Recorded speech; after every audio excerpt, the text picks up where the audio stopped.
À quelques jours d'un choc décisif en Ligue des Champions contre le PSG, l'avenir de Newcastle repose sur le sort de Bruno Guimaraes, son capitaine emblématique. Lors d'une conférence de presse convoquée par Eddie Howe, le manager de l'équipe, la première question a naturellement porté sur l'état de santé du milieu de terrain brésilien. Sorti en boitant lors de la victoire contre le PSV Eindhoven, Guimaraes a exprimé une douleur intense à la cheville droite, laissant planer le doute sur sa disponibilité pour le match crucial contre les Parisiens. On espère que ce n'est pas trop sérieux, a déclaré Howe, tout en reconnaissant l'incertitude entourant la gravité de la blessure. Le coach a souligné l'importance de prendre une décision éclairée pour garantir la santé à long terme du joueur.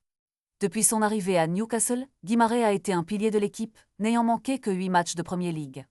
Son absence a coïncidé avec une série de performances décevantes, les Magpies n'ayant pas remporté un seul match sans lui, accumulant 4 nuls et 4 défaites. En prime cette saison, Guimaraes s'est distingué comme le meilleur buteur de son équipe en championnat, avec 8 réalisations, et il est également le joueur ayant réussi le plus de tacles et créé le plus d'occasions. Alors que Newcastle se prépare pour le duel contre le PSG, il est probable que le staff technique choisisse de le ménager contre Aston Villa pour maximiser ses chances de récupération.